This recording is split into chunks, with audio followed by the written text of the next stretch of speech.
Budget 2026 को लेकर SMU industry and trade chambers के राष्ट्रीय अध्यक्ष डॉक्टर हरेंद्र कुमार गर्ग और प्रदेश अध्यक्ष राज अरोड़ा ने खुशी जताई। उन्होंने कहा कि यह बजट मोदी सरकार की प्रगतिशील सोच को दिखाता है, जिसके जरिए देश को विश्व अर्थव्यवस्था में मजबूत बनाया जा रहा है। उनके मुताबिक सरकार ने उद्योगों की जरूरतों को समझते हुए ऐसे फैसले लिए जो आने वाले समय में भारत की आर्थिक स्थिति को और मजबूत करेंगे।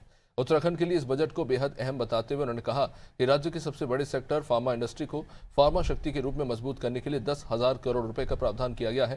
साथ ही आयुष, माइक्रो और स्मॉल इंडस्ट्रीज को बढ़ावा देने से रोजगार के नए अवसर पैदा होंगे और उद्यमियों को सीधा लाभ मिलेगा।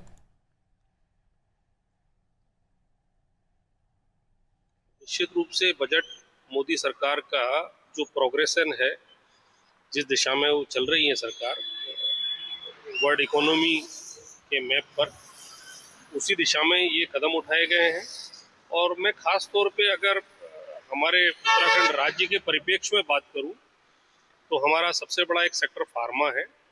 उस फार्मा सेक्टर के लिए फार्मा शक्ति के रूप में 10,000 करोड़ के बजट का प्रावधान किया है। दूसरा बड़ा सेक्टर हमारे यहाँ आयुष का है। उस आयुष सेक्टर के लिए भी आयुष की जो है फार्मेसी को बढ़ावा कैसे मिले, उसके लिए बजट में प्रावधान है। तीसरा बड़ा जो प्रावधान है हमारे यहाँ माइक्रो इंडस्ट्री है, क्योंकि बहुत सूक्ष्म लघु उद्योगी ज़्यादा है, उनके लिए बजट में विशेष प्रावधान किए गए हैं।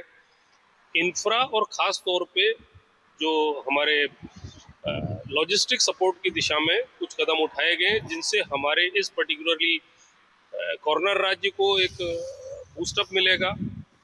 तो तीनों चारों स्थिति में हम लोग पाते हैं कि हमारे राज्य को इससे दीर्घकालीन और लघुकालीन दोनों ही फायदे होंगे।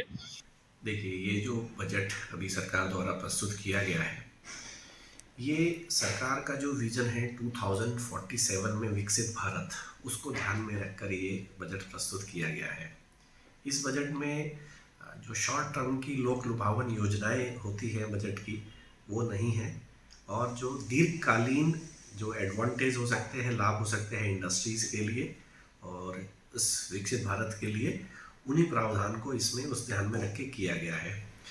इंडस्ट्रीज़ के बिहाफ पर मैं बात करूं तो एमएसएमई को प्रमोट करने के लिए सरकार ने इसमें 10,000 करोड़ रुपए का प्रोविज़न रखा है और एक एडिशनल 2,000 करोड़ रुपए का टॉपअप जो 2021 में सरकार ने डिक्लेयर किया था, जो ऑलमोस्ट खत्म हो गया था, तो उसको भी 2,000 करोड़ से वो टॉपअप किया है। इसके अलावा रक्षा क्षेत्र में भी मैन्युफैक्चरिंग पर और एक्सपोर्ट्स पर उसको बढ़ाने के लिए सरकार ने इसमें अच्छा प्रोविज़न रखा है।